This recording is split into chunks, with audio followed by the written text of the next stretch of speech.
The diner smelled like burnt coffee and broken dreams.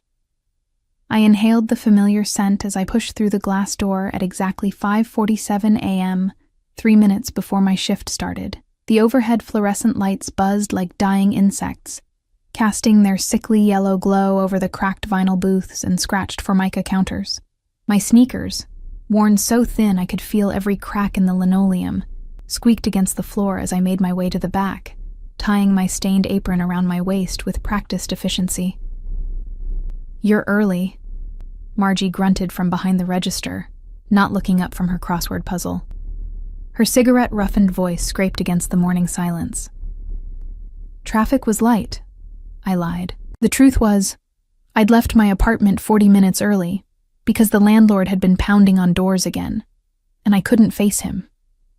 Not today. Not when I was already $230 short on rent with only $18 left in my checking account until Friday's paycheck cleared. I grabbed the coffee pot and started my rounds, filling cups for the regulars who barely acknowledged my existence, the construction workers in booth 3, the taxi driver at the counter, the businessman who always left exactly 15%, calculated to the penny. I was invisible to them, just another part of the scenery, like the faded menu boards or the perpetually broken jukebox in the corner. The morning rush came and went in its usual blur of scrambled eggs, crispy bacon, and white toast. My feet ached. My lower back throbbed from standing. The small bandage on my left hand, where I'd burned myself yesterday on the grill, had started to peel at the edges. I kept moving because stopping meant thinking, and thinking meant remembering that my bank account was nearly empty, my car needed repairs I couldn't afford, and my mother's medication wasn't going to pay for itself. It was nearly noon when he walked in. I noticed the change in atmosphere before I saw him, the way conversation seemed to lower in volume, the way Margie's hand froze halfway to her coffee cup. The bell above the door chimed, and I turned, coffee pot still in hand. He stood in the doorway like he'd stepped out of a different world entirely. Everything about him spoke of money, the kind of wealth that didn't need to announce itself. His charcoal suit fit perfectly across broad shoulders, the fabric so fine it seemed to absorb light rather than reflect it. Dark hair, touched with silver at the temples, was swept back from a face that could have been carved from marble, sharp cheekbones, a jaw that looked like it had never softened for anyone, eyes so dark they appeared black in the diner's harsh lighting. But it wasn't just his appearance that made my breath catch, it was the way he moved, controlled, deliberate, like a predator who knew exactly how much space he occupied in the world. And behind him, through the glass door, I could see a black SUV idling at the curb, the silhouette of a driver visible through the tinted windshield. He chose a booth in the back corner. Not the one nearest the door, not the one by the window. The corner booth, where he could see both entrances and keep his back to the wall.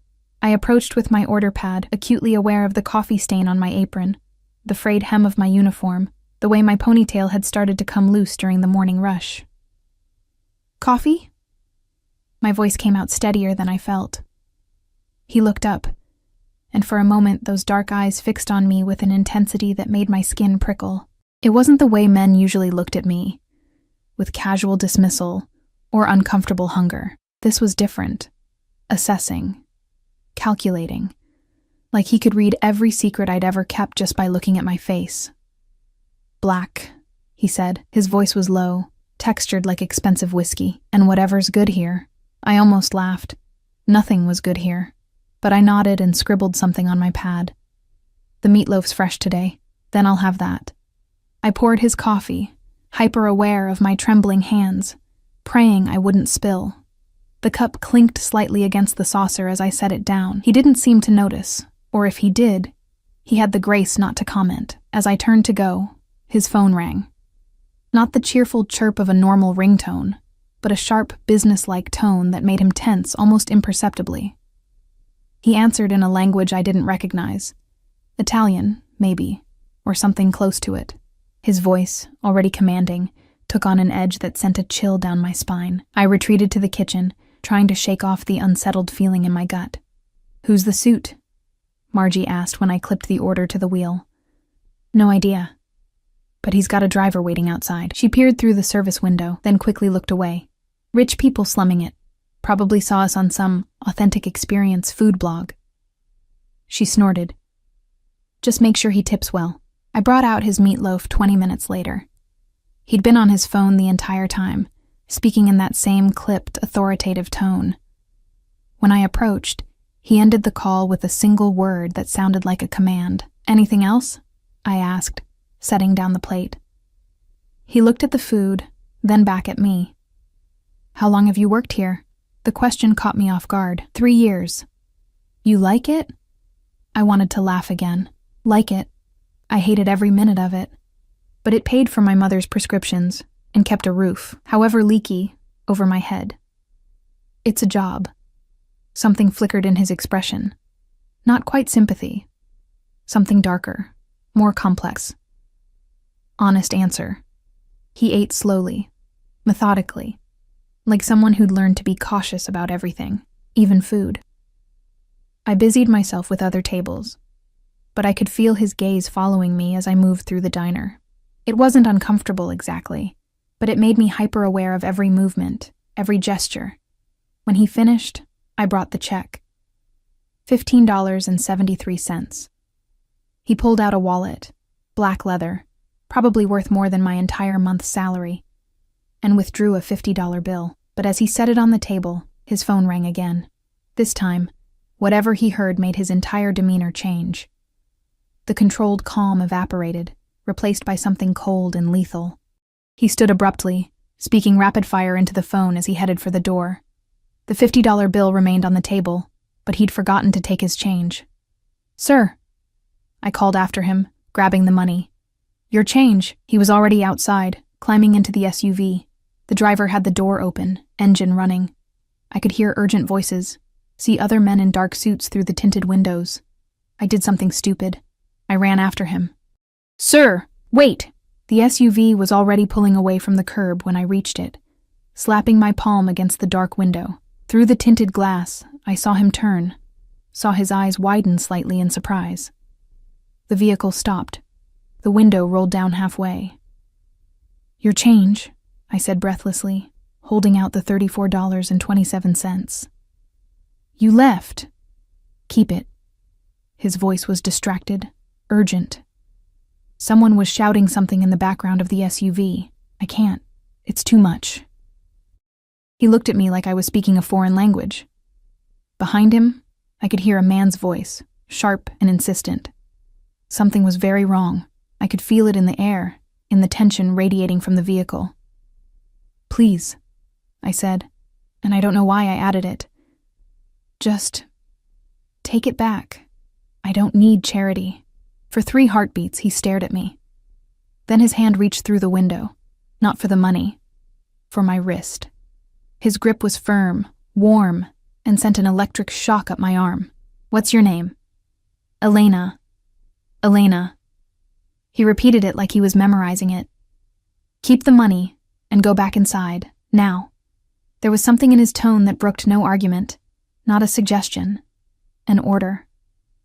The window rolled up before I could respond, and the SUV pulled away, followed immediately by a second black vehicle I hadn't noticed before. They disappeared around the corner, leaving me standing on the curb with $34 in my hand and the strangest feeling that my life had just tilted off its axis. I walked back inside in a daze. "Did he tip?"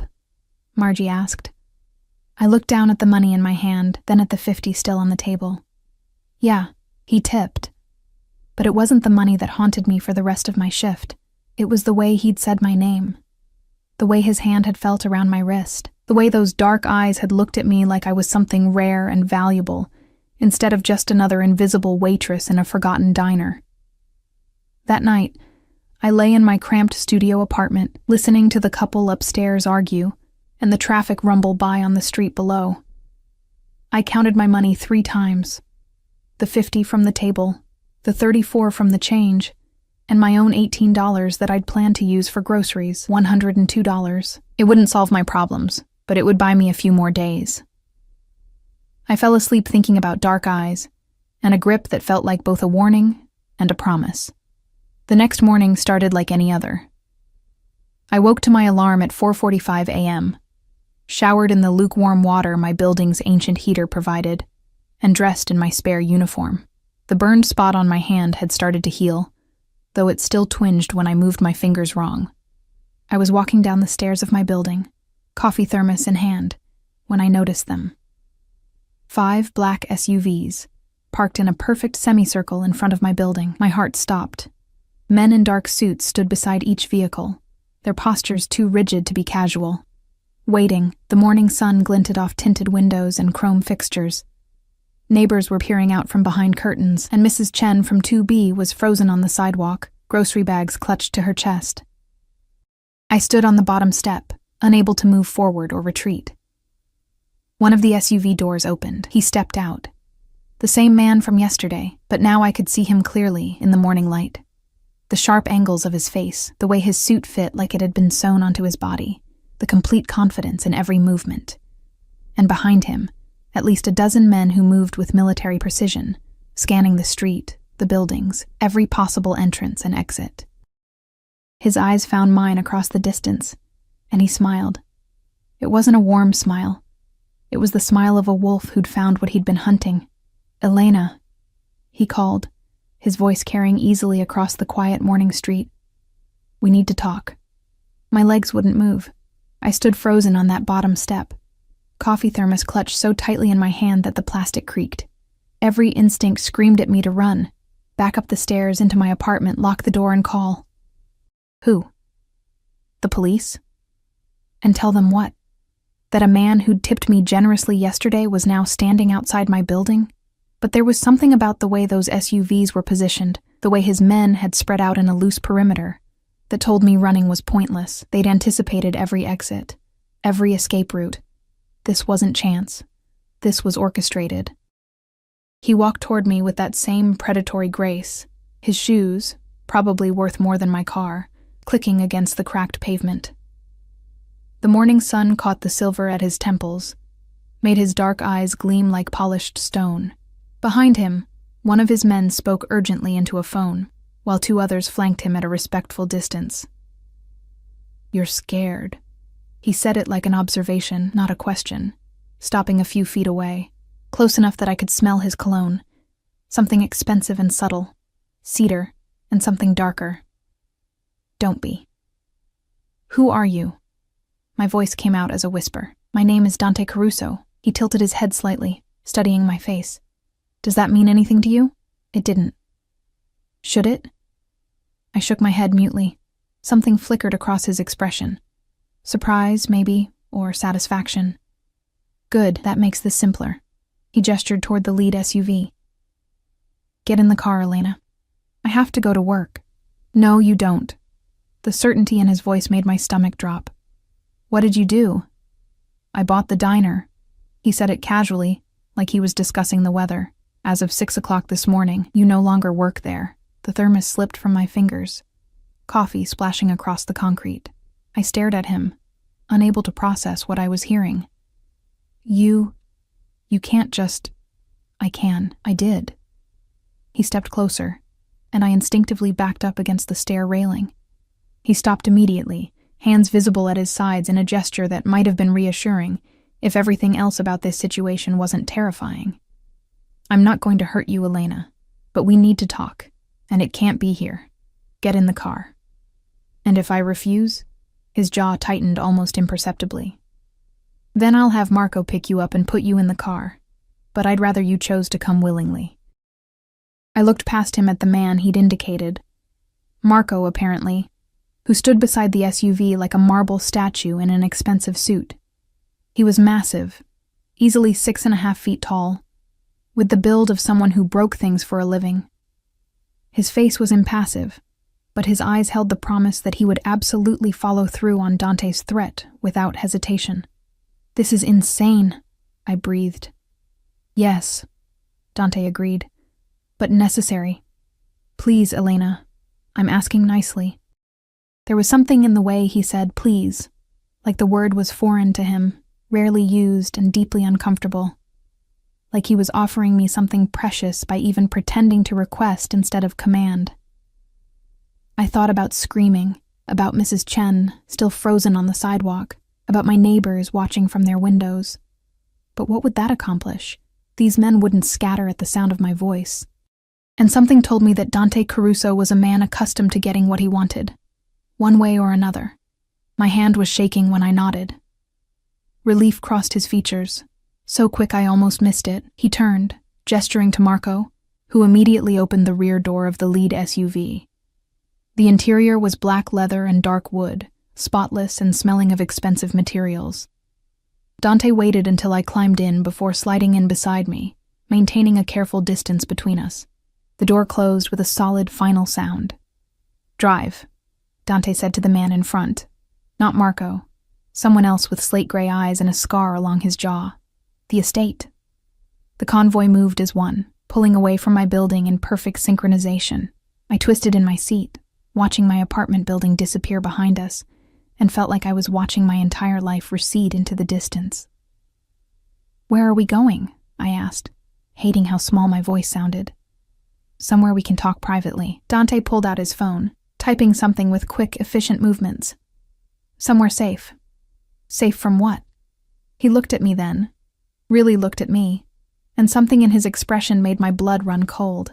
"From the people who would use you to get to me." "I don't understand. I don't even know you.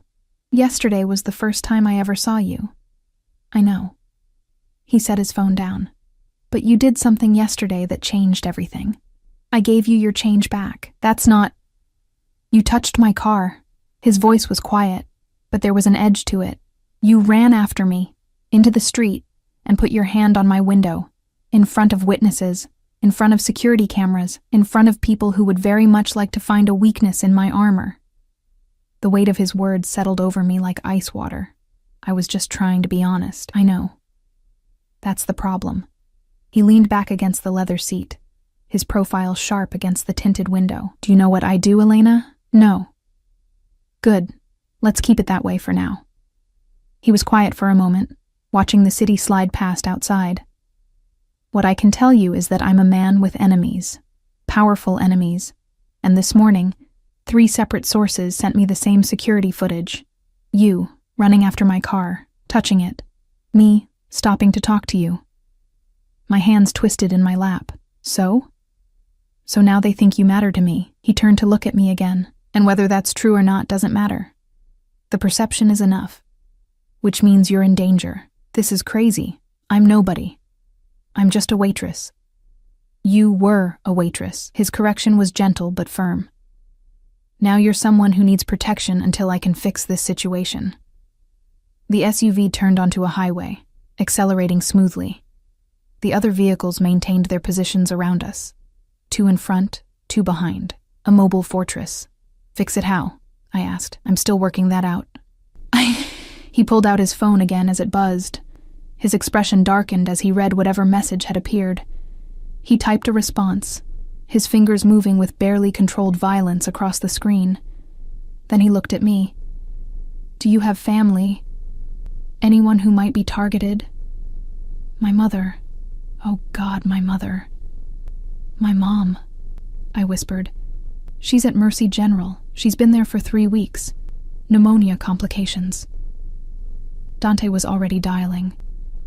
"Marco, Mercy General, room number..." He looked at me. 347. "But, room 347. I want a full team there in 10 minutes. No one goes in or out without clearance. And I want Dr. Rashid on call. Have him review her file immediately." He ended the call and turned back to me. "She'll be protected, and she'll receive the best care available. I can't afford..." "I can." He said it simply, like money was an irrelevant detail. Maybe for him it was. Consider it an apology for disrupting your life. I wanted to argue, wanted to scream that he couldn't just swoop in and rearrange everything like pieces on a chessboard. But the thought of my mother, vulnerable in her hospital bed, made me swallow my pride. "Thank you," I managed. He nodded, already moving on. "You'll need clothes. Personal items. Make a list of anything you need from your apartment. I'll have someone retrieve it." "How long am I going to be wherever we're going?" "As long as it takes." His jaw tightened. "I have to identify who leaked that footage and neutralize the threat. Could be days, could be weeks." I can't just disappear. People will ask questions. My landlord is being paid 6 months' rent in advance as of 30 minutes ago. Dante checked his phone again. Your bills are handled. Your mother's hospital expenses are covered. You have nothing to worry about except staying safe. You can't just... I stopped, because apparently he could. He was doing it right now, dismantling my life and rebuilding it according to his specifications, all with a few phone calls and the unlimited resources of someone who clearly existed above normal rules. We drove for another 40 minutes, leaving the city behind. The landscape changed from urban sprawl to manicured suburbs to something else entirely. Rolling hills, iron gates, properties so large you couldn't see the houses from the road. Old money, real wealth, the kind that didn't need to prove anything. Finally, we turned onto a private road. The gates opened automatically as we approached. Massive things, black iron and gold accents, flanked by stone pillars. The driveway was easily 1/2 mile long, lined with ancient oak trees that formed a canopy overhead. Then the house came into view, and my breath caught. It wasn't a house. It was an estate. 3 stories of pale stone and tall windows, with wings that extended on either side, and architectural details that spoke of European influence. Manicured lawns stretched in every direction, punctuated by marble fountains and classical statuary. A separate building, probably a guest house, sat off to one side, and I could see what looked like stables in the distance. You live here? The words slipped out before I could stop them. When I'm in the country, Dante's tone was matter of fact. I have properties in New York, Milan, and Monaco, but this is home. The SUVs pulled up to the front entrance in formation. Before I could reach for the door handle, Marco was there, opening it with the efficiency of long practice. Dante exited on his side and came around to offer me his hand. I stared at it for a moment. Tanned skin, long fingers, a signet ring on his right pinky finger that probably had some family crest I didn't recognize. Then I took it, because refusing seemed childish, and let him help me out of the vehicle. His grip was firm, warm, and when I was standing on the crushed stone driveway, he didn't immediately let go. Welcome to Via Caruso, he said quietly. You'll be safe here. The front door opened, and a woman emerged, late 50s, gray hair pulled into an elegant bun, wearing a crisp black dress that spoke of professional service. Her sharp eyes took me in, cataloging my stained uniform and worn shoes in a single glance. Mrs. Chen will show you to your rooms, Dante said, releasing my hand. Get settled. Shower if you want. There are clothes in the closet that should fit you for now. I'll have a proper wardrobe arranged today. We'll talk more at dinner. He was already walking away, Marco and 2 other men falling into step behind him, speaking in rapid Italian. I watched him go. This stranger who'd just kidnapped me politely, bought out my life, and installed me in a mansion like I was some kind of princess in a fairy tale. Except fairy tales didn't usually involve organized crime and death threats. This way, miss. Mrs. Chen's voice was kind but professional. American, I noted with some relief, despite sharing a name with my neighbor. I'll show you to the East Wing. I followed her through doors that probably cost more than my yearly salary, into a foyer with marble floors and a ceiling 3 stories high.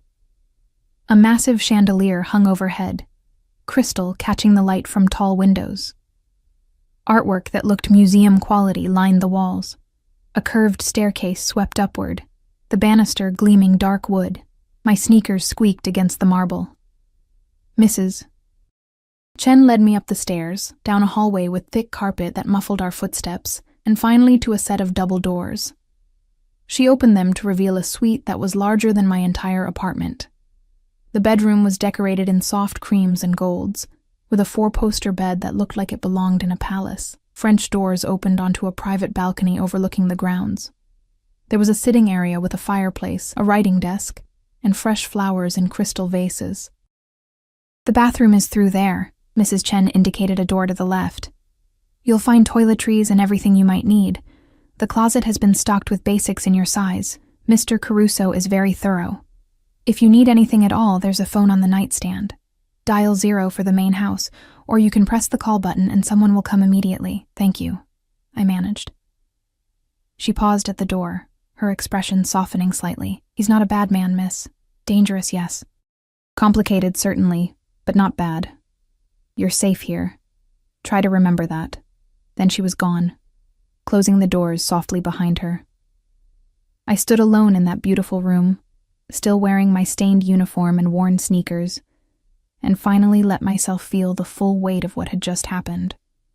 Yesterday I'd been nobody, invisible, a waitress whose biggest worry was making rent.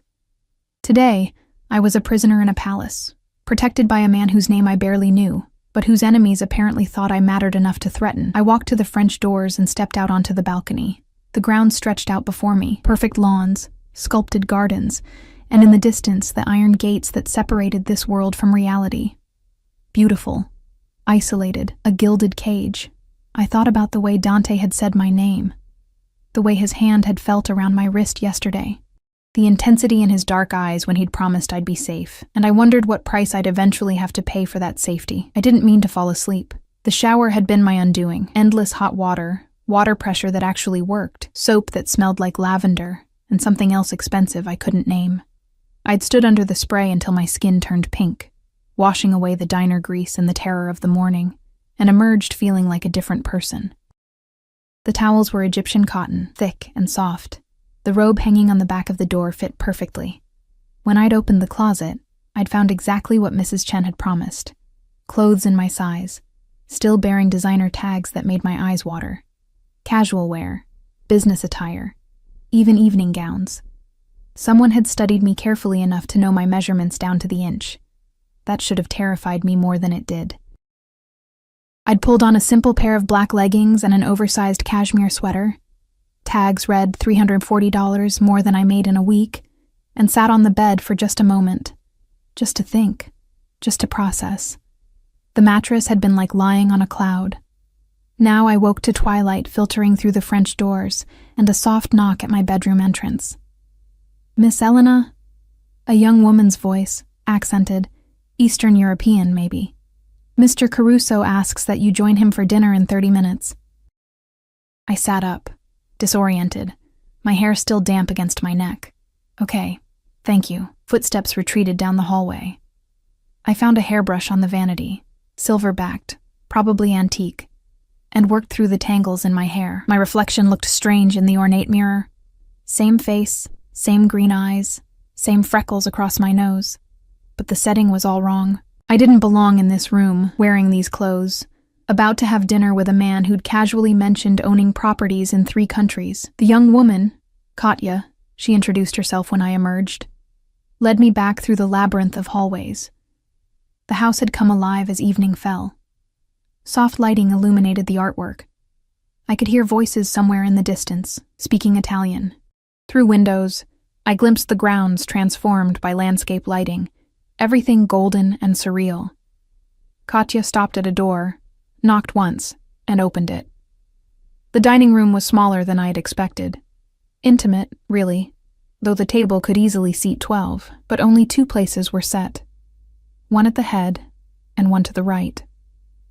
Crystal gleamed in candlelight. More flowers, white roses this time, perfumed the air. Dante stood by the windows, phone pressed to his ear, speaking in rapid Italian that sounded like threats wrapped in silk. He'd changed into dark slacks and a white shirt, sleeves rolled to his elbows, revealing forearms corded with muscle, and what looked like the edge of a tattoo disappearing under the fabric. He saw me, and held up one finger. 1 minute. Then he said something sharp into the phone, and ended the call. "Elena." He gestured to the chair. "Please, sit. I hope you rested well." I didn't mean to sleep. I moved to the chair he'd indicated, hyper-aware of his proximity as he pulled it out for me. His cologne filled my senses again. Cedar and danger. "What time is it?" "Nearly 7. He took his seat at the head of the table, close enough that I could have reached out and touched him. "You needed the rest. It's been a stressful day." A door opened and staff appeared. 2 young men in crisp white jackets, carrying covered dishes. They served us with practiced efficiency. Roasted chicken with herbs, vegetables that looked like they'd come from a garden minutes ago, bread still warm from the oven, wine, red, expensive, poured into glasses that probably cost more than my security deposit. When we were alone again, Dante raised his glass slightly, 2 unexpected complications. I didn't drink. Is that what I am? A complication?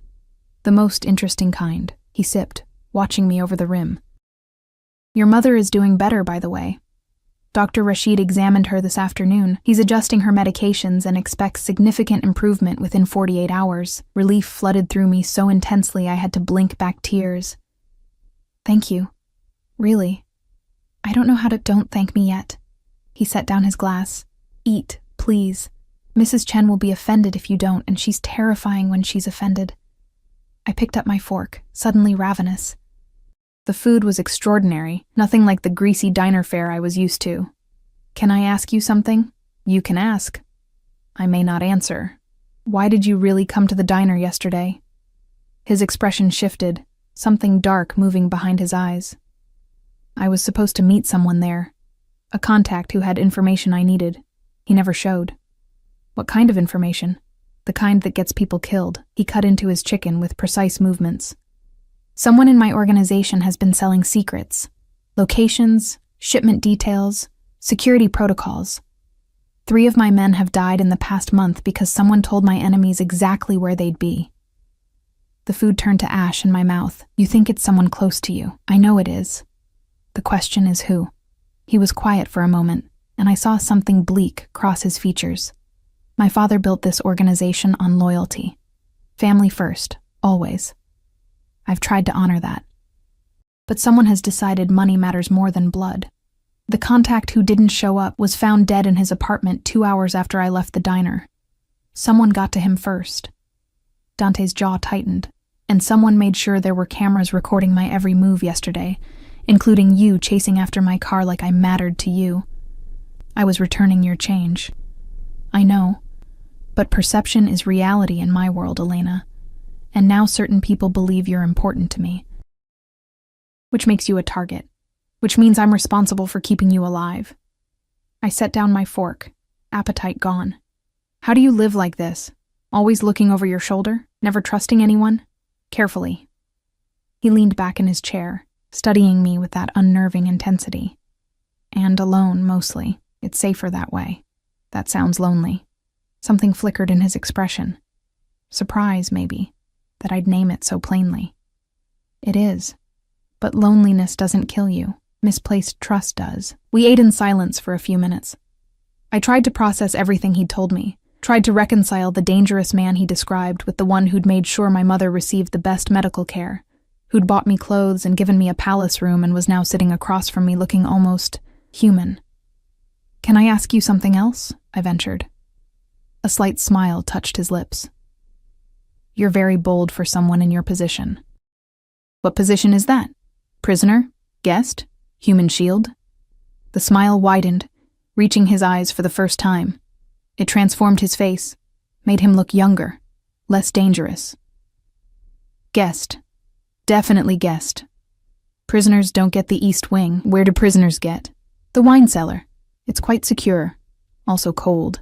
You'd hate it. He was teasing me, I realized. This man who ordered people around like chess pieces, who'd bought a diner without blinking, who lived surrounded by armed guards. He was teasing me. I'll try to stay on your good side, then. Please do. The humor faded from his expression. What did you want to ask? The tattoo on your arm. What is it? He glanced down at his forearm, where the edge of dark ink was visible beneath his rolled sleeve. For a moment, I thought he wouldn't answer. Then he pushed the sleeve up higher, revealing an intricate design. A crow in flight, wings spread, carrying something in its talons that looked like a key. Family crest, he said quietly. Every Caruso male gets it on his 18th birthday. The crow represents wisdom and adaptability. The key represents the secrets we keep and the doors we can open. His fingers traced the design absently. My father gave me this, held my hand while the artist worked, even though I was trying not to show how much it hurt. There was something raw in his voice. Something that made me realize this wasn't just ink. It was identity. Legacy. Burden. He's gone? I asked softly. 5 years ago. Heart attack.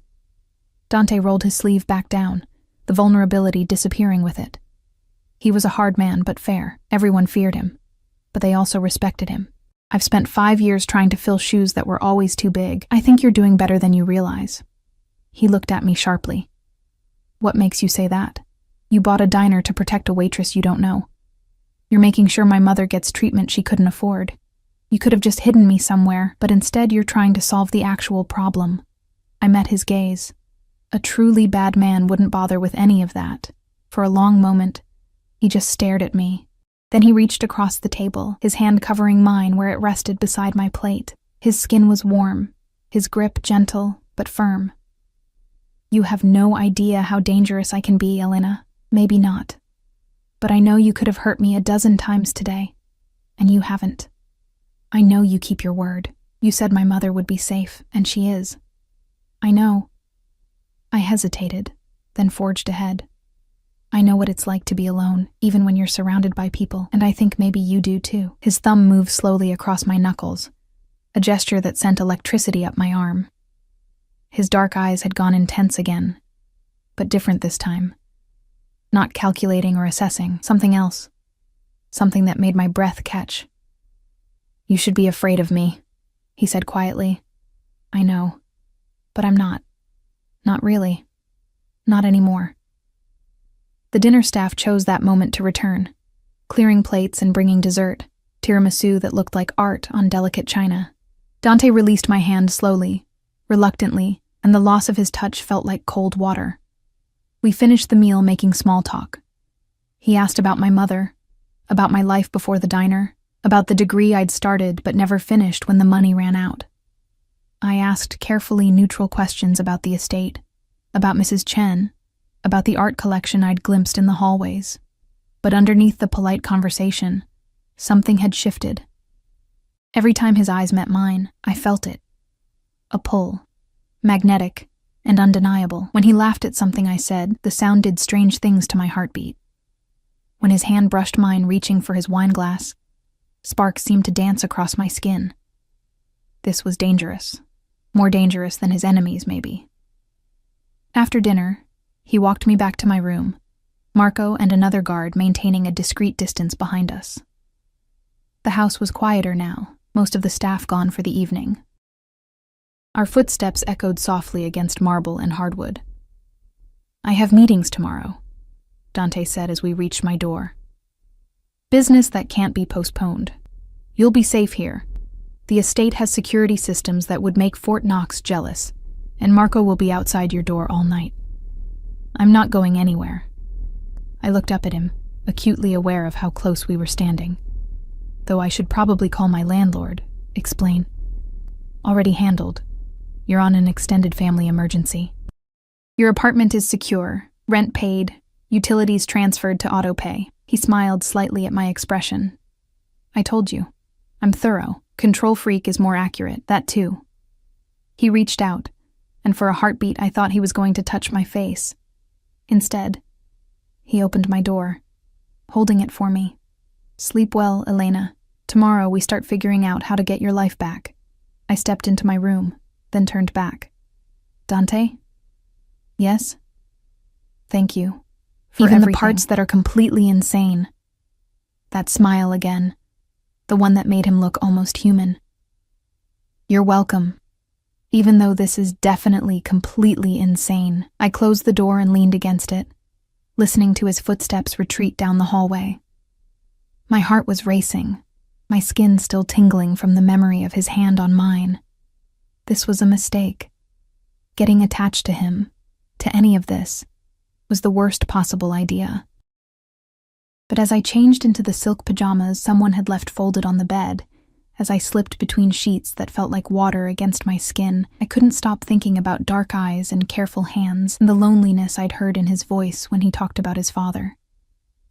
I fell asleep imagining what it would feel like to be kissed by a man like Dante Caruso. Dangerous thoughts for a dangerous situation, but I'd stopped being able to control them. Somewhere in the night, I woke to voices outside my door. Marco speaking Italian to someone, the words too low to make out. I heard Dante's voice respond, firm and commanding, and then silence. I wondered if he slept at all, or if he spent his nights planning, strategizing, trying to stay 3 steps ahead of enemies who wanted him dead. I wondered if he was thinking about me. And I wondered what would happen when this was over, when the threat was neutralized and I was no longer his responsibility. The thought of going back to my tiny apartment, my stained uniform, my invisible existence suddenly felt unbearable. But this palace, this protection, this dangerous man with the careful hands, wasn't real, couldn't be real, not for someone like me. I pulled the covers up to my chin and told myself to stop dreaming. Reality would come soon enough. 3 days passed like a fever dream. I woke each morning to breakfast brought to my room by Katya, fresh pastries, fruit, coffee that tasted like heaven. I'd eat on the balcony, watching the grounds come alive with staff tending the gardens, security teams changing shifts, the occasional sleek car arriving or departing through the iron gates. Dante was a ghost during daylight hours, gone before I woke, returning late. But he always joined me for dinner, appearing in the small dining room with his sleeves rolled up and shadows under his eyes, bringing news of my mother's improving condition and carefully neutral conversation that never quite touched on the real question between us. On the 4th morning, everything changed. I was in the library, a 2-story room with floor-to-ceiling shelves and a rolling ladder that belonged in a movie, when Dante found me. I heard his footsteps on the marble floor before I saw him, that distinctive, confident stride that made my pulse quicken despite my best efforts. Reading? He appeared in the doorway, and I was struck again by how the afternoon light seemed to sharpen his features, make him look both more dangerous and more beautiful. I held up the book, Pride and Prejudice, because apparently I was a cliché. Your collection is impressive. First editions? My mother's, actually. He moved into the room, running his fingers along a shelf with something like reverence. She died when I was 12, cancer. My father kept everything exactly as she left it. I'm sorry. She would have liked you. He turned to face me fully, and something in his expression made my stomach flip. She believed in honesty above everything else. Said my father's world was built on lies and secrets, but at least our family could tell each other the truth. Did you? Tell each other the truth? When she was alive, yes. After... He shrugged. My father and I communicated in tactics and strategy. Truths became dangerous. I set down the book, tucking my legs under me on the leather armchair. Why are you telling me this? Because I found the leak. His voice went cold. And because what I'm about to do is going to change everything, and I need you to understand why. My heart started pounding. Who is it? My cousin, Luca. He said the name like it tasted bitter. We grew up together. My father treated him like a second son after his parents died. I trusted him with my life. His jaw clenched. Turns out he's been selling information to the Vitelli family for the past 8 months. The contact who died? Luca had him killed to protect his own identity. Oh God. Dante, he confessed this morning. My men found evidence in his apartment.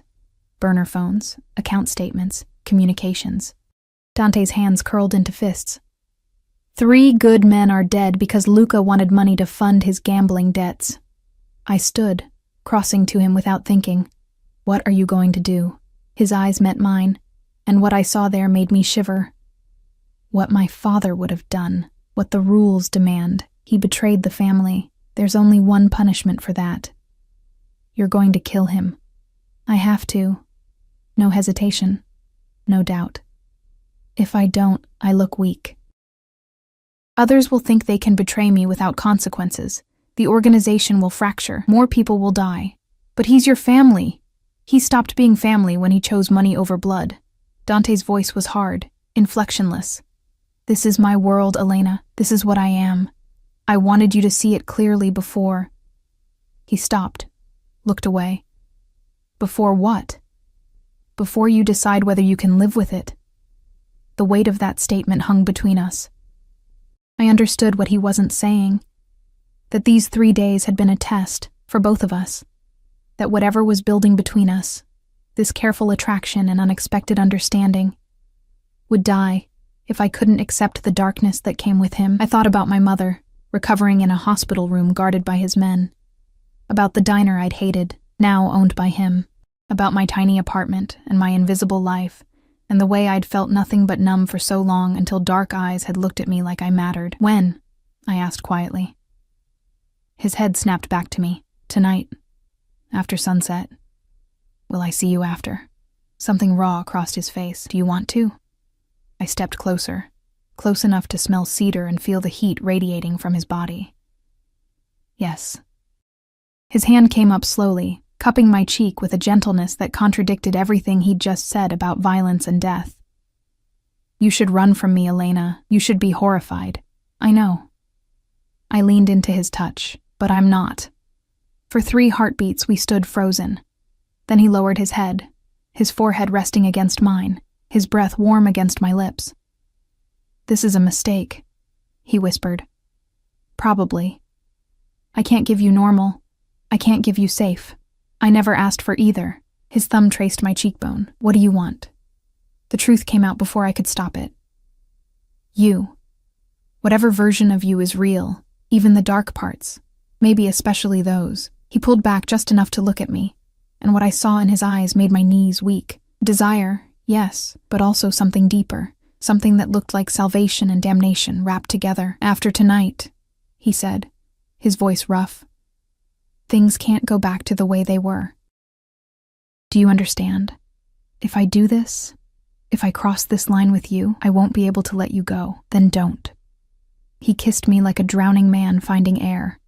His mouth was hot and demanding, one hand threading through my hair while the other pressed against my lower back, pulling me flush against him. I gasped, and he deepened the kiss, tasting like coffee and something darker.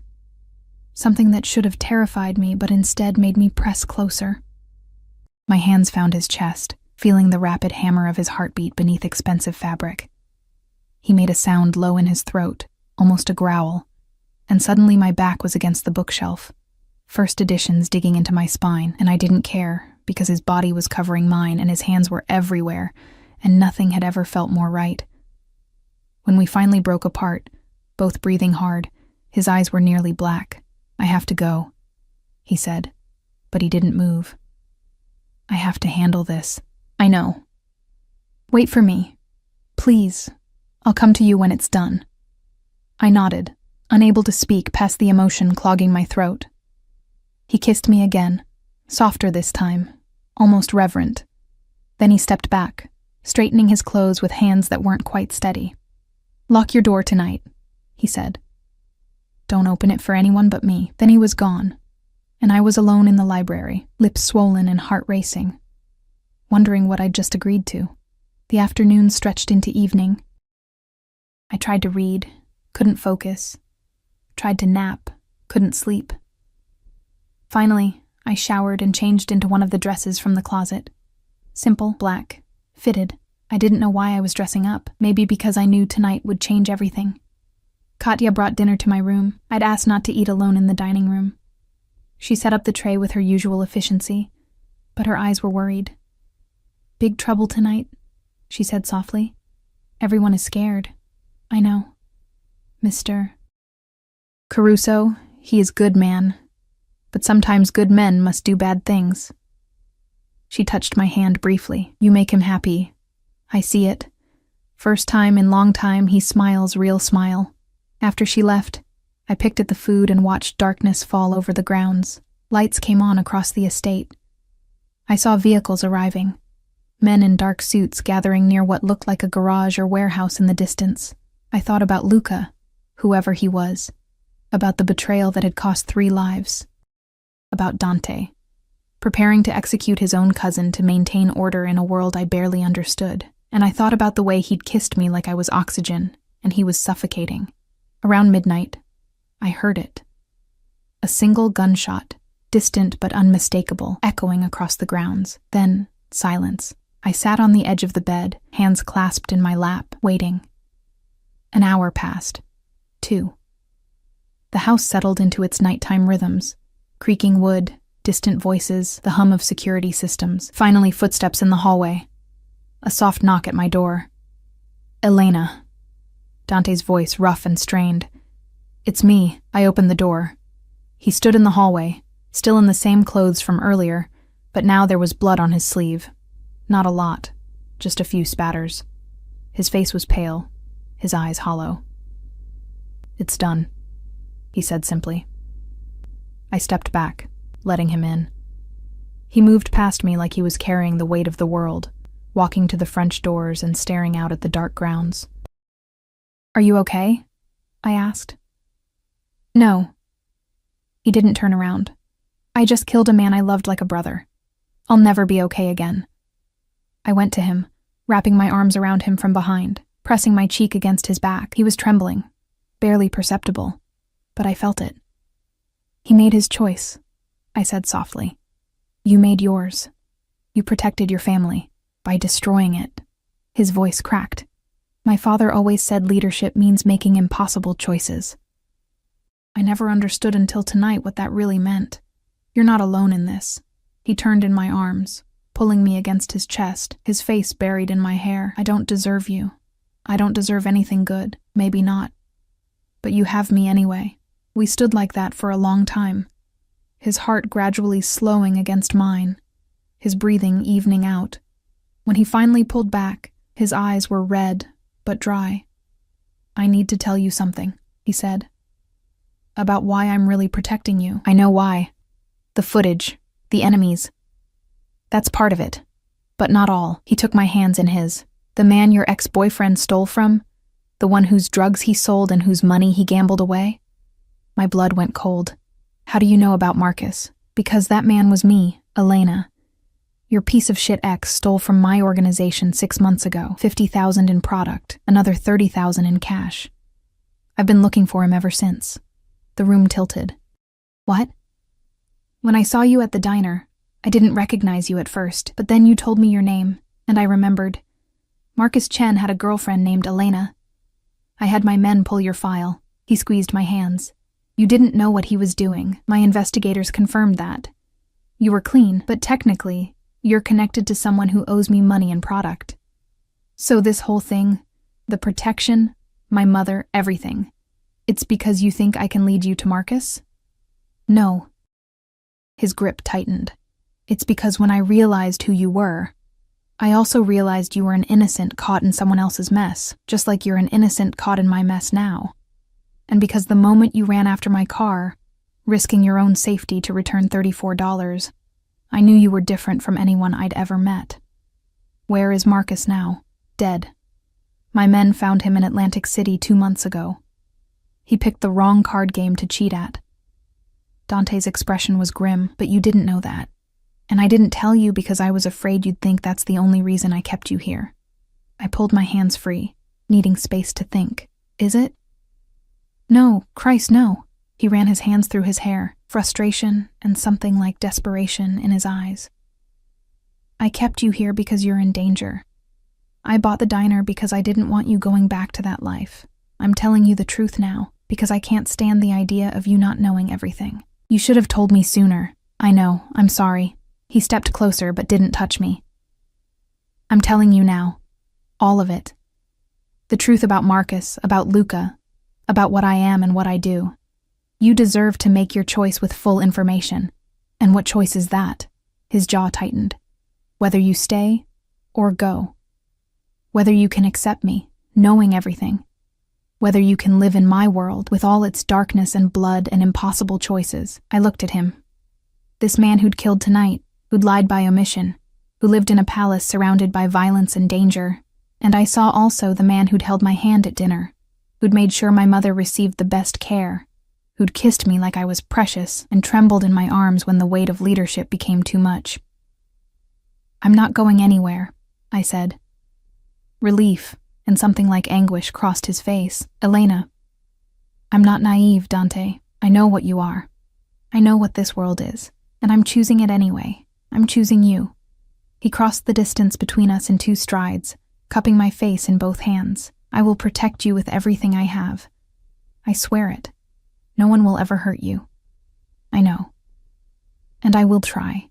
Every day I will try to be worthy of this choice you're making." "I know that too." He kissed me then, and it was different from the library. Slower, deeper, weighted with promise and possession. When he lifted me, I wrapped my legs around his waist, and he carried me to the bed, laying me down like I was made of glass. "Tell me to stop." He breathed against my neck. "Tell me this is too fast, too much, and I'll walk away." "Don't you dare." His laugh was rough, almost broken. "You're going to destroy me, Elena. Good. Then we'll be even." We fell into each other like drowning, like salvation, like two people who'd been searching for something they didn't know they needed until they found it. His hands learned my body with the same thoroughness he applied to everything else, mapping every curve and hollow, finding places that made me gasp and arch against him. I explored the planes of his chest, the muscles of his back, the tattoo of the crow that marked him as a Caruso. When he finally moved inside me, his eyes locked on mine, I felt something shift in my chest, something that felt like coming home and jumping off a cliff at the same time. "Mine," he whispered against my lips. "Say it." "Yours." Again. "Yours, Dante. Always yours." He shuddered, burying his face in my neck, and we moved together until the world narrowed to just this, skin and heat, and the merging of two damaged souls into something that might, against all odds, be whole. Afterward, we lay tangled in silk sheets, my head on his chest, his fingers tracing lazy patterns on my bare shoulder. "What happens now?" I asked quietly. "Now I make this official. You're mine, Elena, under my protection permanently. Anyone who wants to hurt you goes through me first." His arm tightened around me, and I start planning our future. Future? "You think I'd do this, claim you like this, and let you go?" His voice was rough with possession. "You're mine now. In my world, that's forever." I should have been terrified, should have felt trapped. Instead, I felt safe. Morning came softly, filtering through the French doors in bands of gold and amber. I woke wrapped in warmth, Dante's arm across my waist, his chest pressed against my back, his breath steady against my neck. For a moment, I lay perfectly still, afraid that moving would shatter whatever spell had been cast in the darkness. But then he stirred, his lips brushing my shoulder, and I felt him smile against my skin. "You're awake," he murmured. "So are you." "I don't sleep much. Habit." His hand splayed across my stomach, possessive even in gentleness. "But watching you sleep, that was peaceful." I turned in his arms to face him. Morning light made his features softer, the harsh edges smoothed by satisfaction, and something that looked almost like contentment. The shadows under his eyes were still there, but the haunted look from last night had faded. "No regrets?" I asked. "Only that I didn't find you sooner." He kissed my forehead, my nose, my lips. "Stay here. I need to make some calls, handle some business. Then we're going to see your mother." "We? Did you think I'd let you go alone?" His expression turned serious. "You're mine now, Elena. Where you go, I go, and everyone needs to see that you're under my protection." He rose from the bed unself-consciously, and I watched him dress with the same efficient grace he applied to everything: tailored pants, crisp white shirt, the shoulder holster he strapped on without fanfare. The gun nestled against his ribs was a stark reminder of his reality. Our reality now. "I'll have Katya bring you breakfast," he said, shrugging into his jacket. "We leave in 2 hours." After he left, I showered and dressed carefully in clothes that felt like armor: tailored black pants, a silk blouse, heels that actually fit. When I looked in the mirror, I barely recognized myself. Same face, but different eyes. Eyes that had seen violence and chosen to stay anyway. The drive to Mercy General was nothing like my first journey in Dante's convoy. This time, I sat beside him in the back of the SUV, his hand clasped firmly around mine, while Marco drove and 2 other vehicles flanked us. He made phone calls in rapid Italian, discussing things I didn't understand, but his thumb never stopped moving in circles against my palm, an unconscious gesture of connection. The hospital staff's reaction when we arrived told me everything I needed to know about Dante's reach. The front entrance had been cleared. Security guards I didn't recognize stood at strategic points. A doctor I'd never seen before, Dr. Rashid presumably, was waiting in the lobby, greeting Dante with deference that bordered on fear. "Mr. Caruso, everything is prepared. Mrs. Volkov is in the private wing now as you requested. Her condition? Remarkable improvement. The new medication protocol is working perfectly. I expect full recovery within the week." Dante nodded, his hand at the small of my back, guiding me toward the elevators. Marco and another guard fell into step behind us. My mother's new room was on the top floor, private, spacious, with windows overlooking the city and equipment that looked like it belonged in a different hospital entirely. She was sitting up in bed, color in her cheeks for the first time in weeks, looking more alert than I'd seen her in months. "Elena." Her face lit up when she saw me, then confusion clouded her features as she took in Dante, the guards, the entire surreal situation. "What's going on? The doctors won't tell me anything except that my treatment has been upgraded?" I crossed to her bed, taking her hand. "Mom, there's a lot to explain." "Start with him." She pointed at Dante, who'd remained by the door, giving us space. "Who is he? And why does he look like he owns the hospital? Because he might," I said honestly. "Mom, this is Dante Caruso. He's the reason you're getting better. And I looked back at him, finding his dark eyes steady on mine. "He's mine." My mother's eyes widened. "Yours? Elena, what happened? Last week you were serving eggs at that diner, and now you're walking in here with armed guards and a man who looks like he stepped out of a Mafia movie." She stopped, face paling. "Oh, God. Please tell me he didn't step out of a Mafia movie." "I can't tell you that," I admitted. "But I can tell you he's kept me safe. He's taking care of you, and I trust him with my life." She studied Dante with the shrewd assessment that had helped her survive 40 years of bad choices and hard luck. "You hurt my daughter, and I don't care how many guards you have. I will find a way to make you suffer." Dante's lips twitched. "I believe you, Mrs. Volkov, and I give you my word. Elena's safety and happiness are my highest priority. See that it stays that way." She squeezed my hand. "Now someone tell me what the hell is really going on." We stayed for an hour.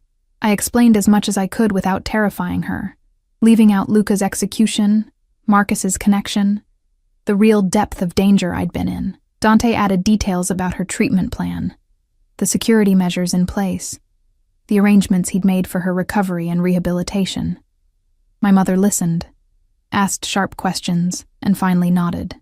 "So my daughter is dating a crime lord who saved my life and is apparently in love with her, judging by the way he looks at her when she's not watching."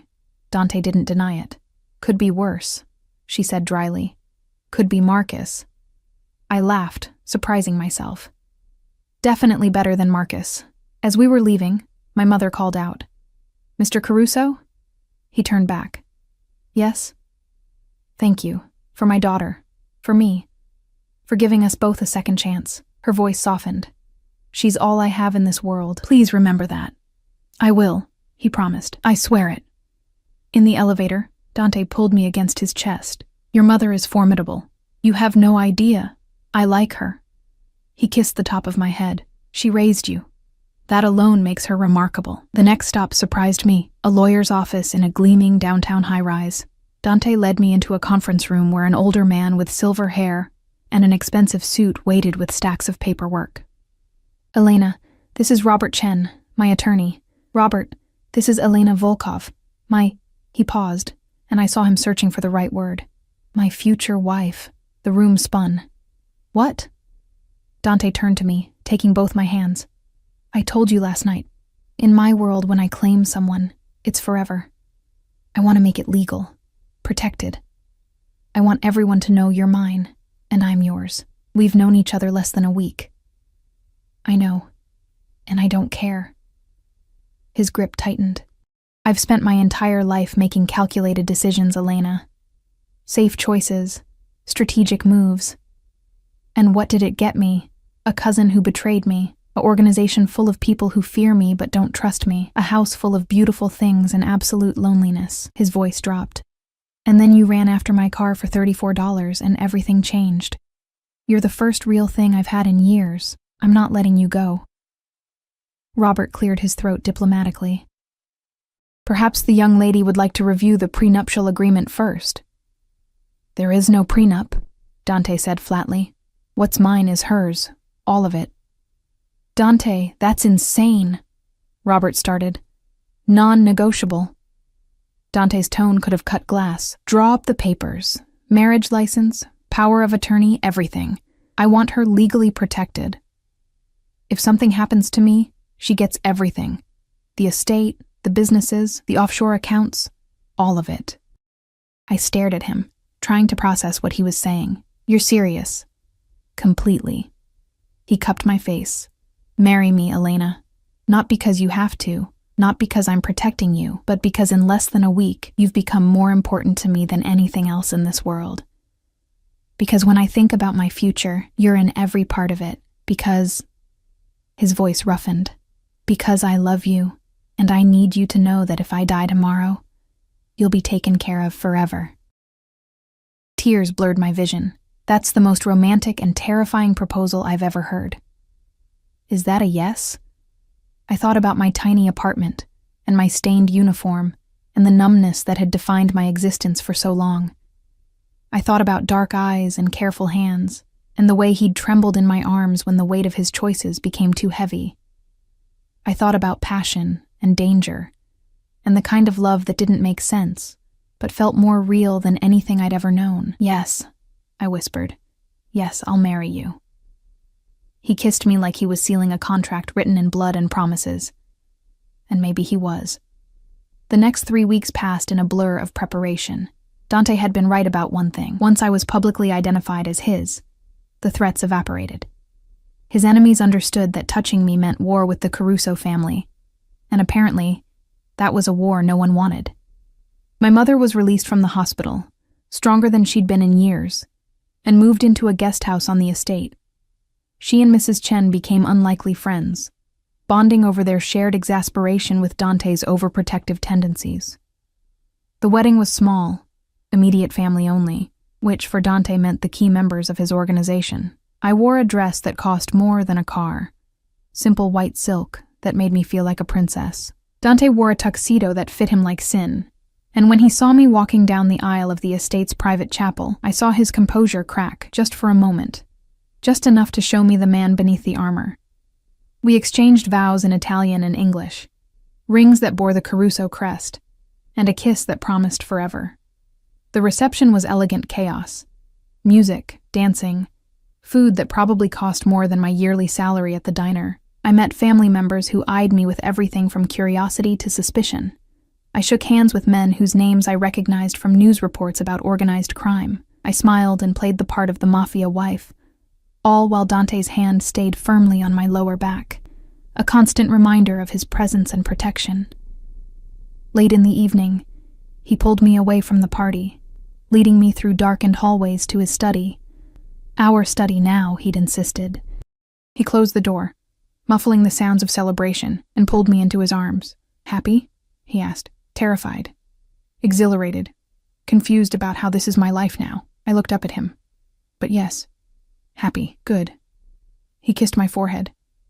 Because I have a wedding present for you. He handed me a folder. Inside were property deeds, business licenses, and a photograph of the diner, my diner, the one where we'd met. I'm signing it over to you, Dante said. Full ownership. Do whatever you want with it. Renovate it, sell it, turn it into something new. But it's yours. Your choice. Your independence. Fresh tears stung my eyes. You're giving me the diner? I'm giving you options. I never want you to feel trapped, Elena. Not by me. Not by this life. You chose to stay, but I need you to know you can always choose differently. I won't. Maybe not. But knowing you could, that makes your choice to stay mean everything. He pulled out another document. And this is for your mother. A trust fund. Medical care for life. Living expenses, everything she needs. She's family now. We take care of family. I couldn't speak past the emotion clogging my throat, so I kissed him instead, pouring every ounce of love and gratitude and wonder into it. When we finally rejoined the party, I felt different. Not just married, but transformed. The invisible waitress was gone. In her place was someone new, someone who'd chosen danger and passion, and a love that defied logic, someone who belonged. Months passed. I learned the rhythms of Dante's world, the late-night phone calls, the security protocols, the careful dance of power and diplomacy. I learned which families were allies and which were rivals. I learned to shoot, because Dante insisted, and discovered I had a natural aim that made Marco grudgingly impressed. I also learned about the legitimate businesses, the real estate holdings, the investment portfolios, the charitable foundations. Dante had been slowly transitioning the organization away from its criminal roots, building something that could be passed down to future generations without the constant threat of violence. "My father's world is dying," he told me one night as we lay in bed, my head on his chest. "The old ways don't work anymore. I want to build something different, something our children won't be ashamed of." "Children?"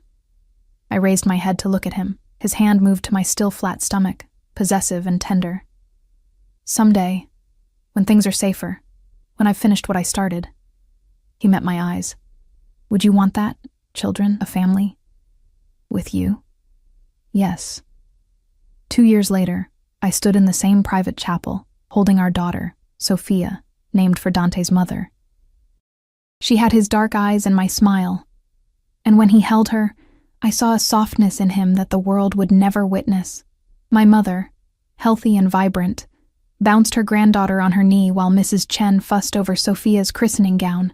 Marco improbably had become the baby's favorite person, his stern face breaking into rare smiles when she grabbed his finger. The diner had been transformed into a community center, job training, GED programs, resources for people like I'd been. Invisible people who needed someone to see them. I ran it with the same thoroughness Dante applied to his empire, and he'd never been prouder. The threats hadn't disappeared entirely. There were still enemies, still dangers, still nights when Dante came home with shadows in his eyes and blood he couldn't quite wash away.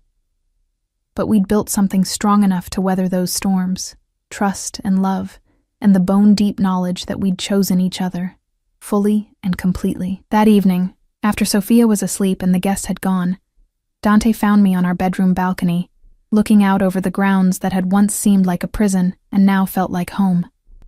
"Regrets?" he asked, echoing that first morning. "Not even one." He wrapped his arms around me from behind, and we stood there as darkness fell over the estate, over our life, over the future we were building together. I thought about the girl I'd been, tired, invisible, serving coffee to people who never saw her. I thought about $18 in my checking account, and the desperation that had made returning $34 seem like a moral imperative. I thought about how a single choice, running after a stranger's car, had changed absolutely everything. "Thank you," I whispered. "For what?" "For seeing me, for choosing me, for giving me a life I never imagined I could have." He turned me in his arms, his dark eyes soft with the love he no longer bothered to hide. "You gave me something far more valuable, Elena. You gave me a reason to be better than what I was. A reason to build instead of destroy.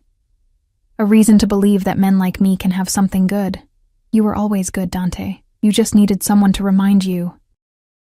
He kissed me as the first stars appeared overhead, and I tasted promise and passion and the kind of love that only comes from choosing each other every single day, despite the darkness, despite the danger, despite every logical reason to walk away.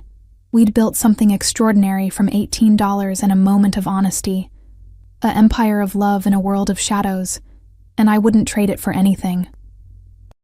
Years later, when Sophia was old enough to ask how Mommy and Daddy met, I'd tell her a fairy tale about a princess working in disguise and a king who'd forgotten how to see beauty and how one small act of kindness had saved them both.